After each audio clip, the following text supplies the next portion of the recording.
One cold February night in 1978, thick fog rolled over the Sierra Nevada foothills like a living thing, turning every shadow into something watching. 5 young friends, guys who'd known each other since childhood, piled into a silver Mercury Montego after watching a college basketball game in Chico. They were laughing, buzzing from the wind, tickets still in their pockets. They never made it home. Months later, their car sat abandoned on a snowy logging road, high in Plumas National Forest, way off their route, keys in the ignition, gas tank nearly full. Tires spun uselessly in the snow. An unlocked trailer nearby had propane heat, canned food, blankets, everything they needed to survive. Yet 4 of them died there anyway. One man starved inside, wrapped in 8 sheets like a shroud, his body wasted to half its size. 2 lay frozen side by side under a pine tree. Another collapsed miles downhill in a creek bed. But the 5th, Gary Mathias, simply vanished, no trace. Nearly 50 years later, he's still gone. This isn't just a missing persons case. It's a nightmare where help was right there and they couldn't reach it. Food untouched, shelter ignored, lives lost in the most ordinary, terrifying way. This is America's Dyatlov Pass, and tonight we ask the question no one has ever really answered. What the hell happened to the Yuba County 5? In the summer of 1587, a group of 117 English men, women, and children vanish from the face of the earth, leaving behind only a single cryptic word carved into a wooden post, Croatoan. No bodies, no signs of struggle, just an empty settlement swallowed by the wilds of the New World. This isn't the plot of a horror movie. It's the true story of the lost colony of Roanoke, America's oldest unsolved mystery, a tale of ambition, survival, betrayal, and enigma that predates Jamestown by 2 decades and continues to baffle historians today.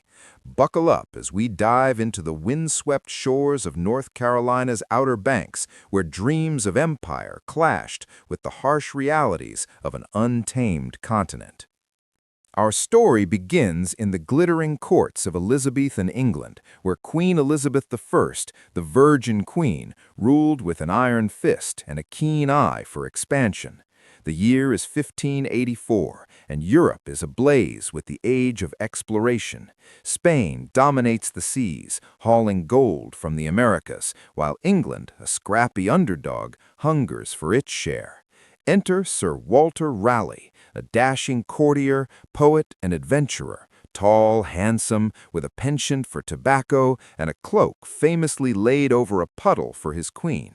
Forbidden by Elizabeth to sail himself, she couldn't risk losing her favorite. Raleigh secures a royal charter to claim remote, heathen, and barbarous lands in North America. His goal? Not just glory, but profit, a base for privateering against Spanish galleons, a source of exotic goods like sassafras and tobacco, and perhaps even a passage to Asia via a mythical isthmus spotted by Italian explorer Giovanni da Verrazzano in 1524.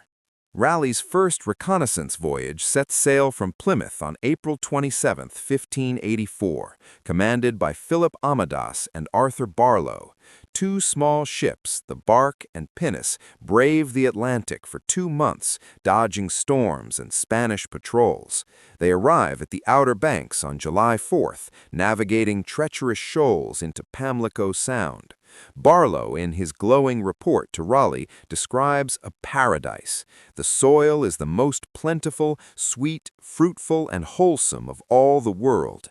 They encounter the Algonquian people, tall, copper-skinned warriors with tattoos and feathers, led by Wingina, the Werowance, or chief, of the Secotan tribe. Initial trades are amicable: corn, venison, and pearls for English knives and beads. Two natives, Montego from the Croatoan tribe on what we'd call Hatteras Island, and Wanchese from the Roanoke, volunteer to return to England as envoys, learning the language and customs. Back home, their presence electrified London society. Montego is baptized, while Wanchese grows wary of the foreigners. Emboldened, Raleigh launches a full-scale expedition in 1585. 7 ships, led by Sir Richard Grenville aboard the galleass Tiger, carry 600 men, including soldiers, scientists, and artists. Among them, John White, a watercolorist whose sketches would immortalize the New World; Thomas Harriot, a mathematician and astronomer; Joachim Gauntz, a Jewish metallurgist searching for copper; and the returning Montego and Wanchese. The fleet stops in Puerto Rico for salt and raids, capturing Spanish prizes worth a fortune, enough to fund the venture. But disaster strikes. A storm wrecks the Tiger on a reef, spoiling much of the food. They press on, arriving at Roanoke Island in June. Roanoke, a narrow strip of land 12 miles long and 3 miles wide, shielded by barrier islands, seems ideal. Defensible, with fresh water and game, the colonists build a fort of earthen ramparts, thatched houses, and a palisade. Governor Ralph Lane, a tough Irish veteran, takes command of 107 men after Grenville departs for England.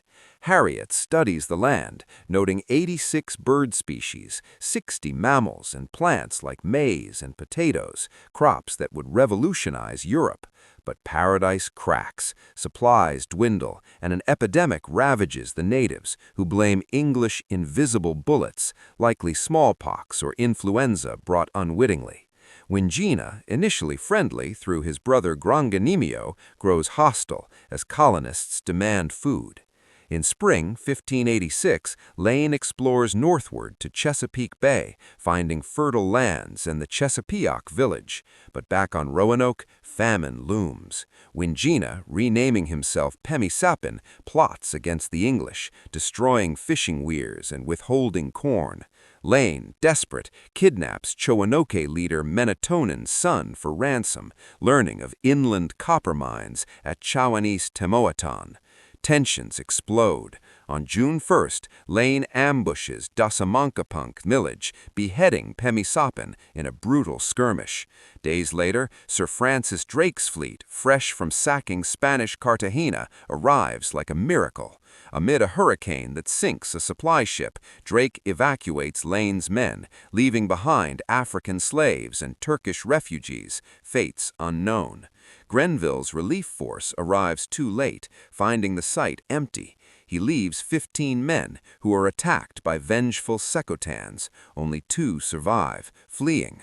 Raleigh, undaunted, plans a family-oriented colony for 1587, the city of Raleigh on Chesapeake Bay, away from Roanoke's curses.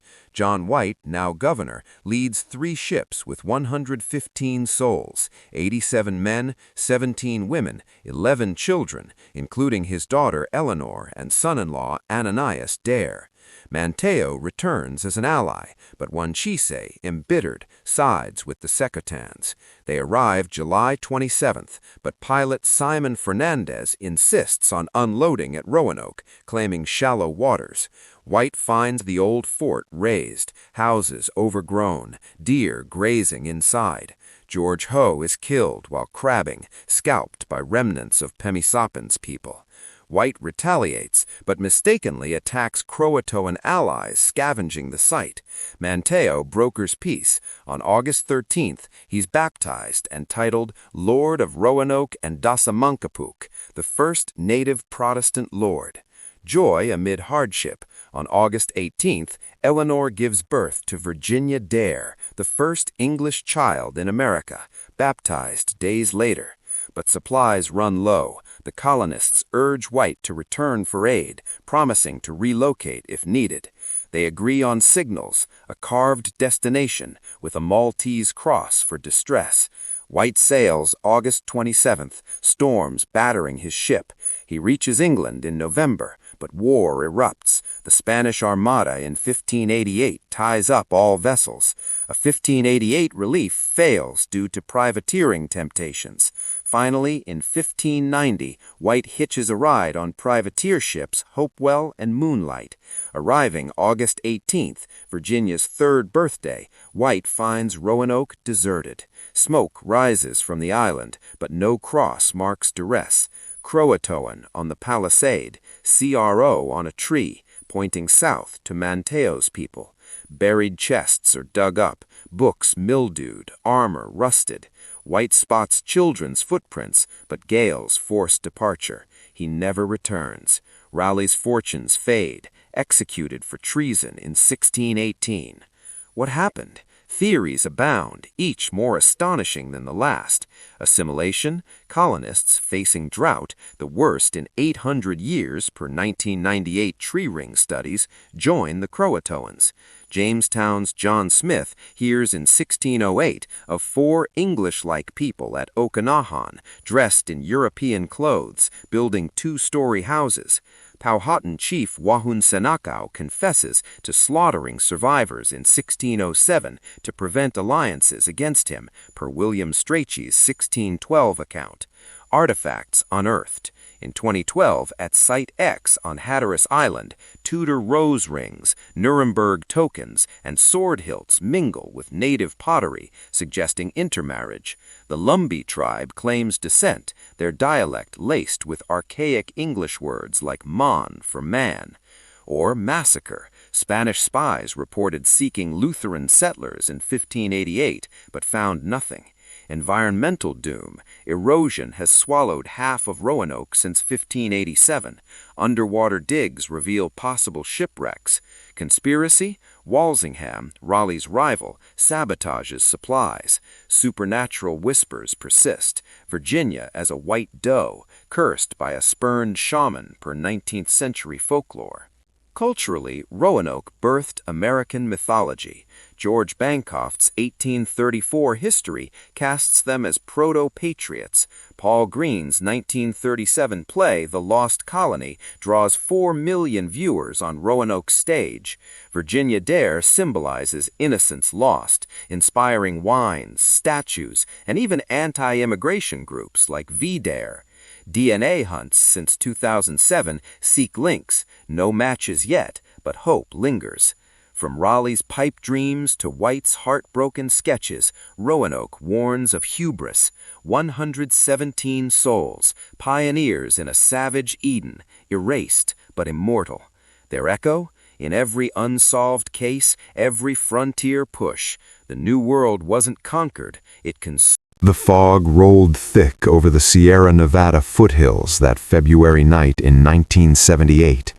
The kind of cold, wet mist that clings to your bones and makes every shadow feel alive. 5 young men, friends since childhood, all with mild intellectual disabilities or psychiatric challenges, piled into a 1969 Mercury Montego after watching a college basketball game at California State University, Chico. They were excited, laughing, talking about the game. They never made it home. This is the true story of the Yuba County Five, often called America's Dyatlov Pass, a chilling, baffling disappearance that defies every logical explanation, leaves more questions than answers, and haunts investigators, families, and true crime enthusiasts to this day. It's a tale of ordinary guys in an extraordinary nightmare, where the wilderness swallowed them whole, and the clues they left behind only deepen the mystery. Welcome to the next chapter on Lost Chronicles, a real-life enigma that makes you question what really happens when people vanish into the American backcountry. Jack Madruga, 30, was the driver. Quiet, reliable, the one who always volunteered to chauffeur the group. His silver 1969 Mercury Montego was his pride, kept spotless. Ted Weiher, 32, the tallest at 6'4", gentle giant with a love for sports stats. Bill Sterling, 29, the most outgoing, always cracking jokes despite his struggles with schizophrenia. Jack Hewitt, 24, the youngest, shy but loyal, recently started working at a sheltered workshop. And Gary Mathias, 25, the newcomer to the tight-knit circle from Yuba City, diagnosed with schizophrenia, on medication but stable enough to live semi-independently with his parents. All 5 were members of the Gateway Program, a state-funded day program for adults with developmental disabilities, and they lived in the quiet farming towns around Marysville and Yuba City, California. February 24, 1978 was a Friday. The men had tickets to see the UC Davis Aggies play Chico State. They left around 5 p.m., arrived early, enjoyed the game, Chico won, and were seen leaving the gym around 10 p.m. Witnesses described them as happy, no signs of distress. They should have been home by midnight. The drive was only about 50 miles south on Highway 99. But Saturday came, and no one returned. Families called the police. A massive search began. Helicopters, dogs, ground teams combing the roads between Chico and Yuba City. Nothing. Days turned to weeks. The Mercury was gone. The men vanished without a trace. Then, on June 4th, over 3 months later, a U.S. Forest Service ranger on routine patrol in Plumas National Forest, about 20 miles northeast of Chico and way off their route home, spotted the abandoned Mercury high on a snowy logging road near Rogers Cow Camp, elevation around 4,200 feet. The car was parked normally, keys in the ignition, gas tank nearly full. No damage, no signs of accident. Inside, a map of the area, a basketball program from the game, jackets, and a disabled parking placard. The odometer showed they'd driven roughly the right distance from Chico, but then detoured wildly uphill into the mountains. The car had been stuck in snow since at least February, tires spun in place. But why? The road was passable earlier that winter. Snow had accumulated later. The men could have walked out easily. The highway was only 19 miles downhill. Yet they didn't. Inside a nearby trailer at the camp, unlocked, stocked with food for forest workers, the real horror unfolded. On February 28th, 4 days after the game, searchers found the bodies of 4 of the 5 men. Ted Weiher was inside the trailer, wrapped in 8 sheets like a cocoon on a bed frame, emaciated to 86 pounds from his normal 200. He'd starved to death over weeks, despite the trailer having propane heat, a stove, and canned goods, sea rations, powdered milk, untouched, except for a few cans opened with a church key opener found nearby. His feet were badly frostbitten, gangrenous. He'd removed his shoes and socks, perhaps from pain or confusion. Jack Madrubra and Jack Hewitt were found 100 yards downhill from the trailer, under a pine tree, side by side, frozen, no signs of struggle. Bill Sterling discovered 4.5 miles away, downhill toward the highway, in a creek bed, hypothermia, exposure. He'd walked farther than the others, but still died alone. Gary Mathias? Gone. Never found. The timeline is staggering. The men arrived at the trailer around late February. Someone started a small fire in the stove, matches left behind. Someone tried to signal, branches arranged in patterns outside. But they didn't use the food, the blankets, the obvious shelter. Ted stayed put while others wandered off. Why not drive the car back down? Why not hike the obvious road to civilization? Theories exploded. Foul play? No evidence. No blood, no weapons, no signs of violence. Drugs? All were clean. Autopsies showed no substances beyond prescribed meds. Hypothermic-induced paradox? Possible for some. People strip clothes in final delirium, but doesn't explain the group splitting, the untouched supplies. The most haunting detail, the trailer had a calendar. Someone marked days from late February into March, hash marks, perhaps counting time. But then it stopped. Ted, the last survivor, likely died in mid-April, alone, starving amid plenty. Gary Mathias remains the wild card. He was the only one with wilderness experience, army service, though brief and troubled. He carried his schizophrenia meds, but left them in the car. Did he lead them there? Did he wander off for help and get lost? Or something darker? Did paranoia take hold in the isolation? Decades later, searches turned up nothing new. In the 2010s, amateur sleuths and podcasts revisited. Was it a deliberate escape? Mental health crisis amplified by cold? A wrong turn turned fatal through sheer bad luck? The Yuba County Five weren't adventurers. They were vulnerable men who trusted each other like brothers. Their disappearance echoes Roanoke in its eerie silence. No goodbye note, no clear reason, just absence. Families still grieve. Ted's mother kept his room untouched until her death. Jack Hewitt's sister searches online forums for any clue. In America's vast wilderness, places like Plumas National Forest, where snow can bury secrets for months, the line between civilization and oblivion is thin. 5 men stepped across it one winter night and never stepped back. Their car sits in a museum now, a silent witness. The forest keeps its secrets. What drove them up that mountain road? Why didn't they eat the food that could have saved them? And where is Gary Mathias? Alive, dead, or lost forever in the trees? The answers, like the men themselves, remain lost in the snow. And in the quiet towns of Yuba County, the question lingers, what really happened on that frozen February night?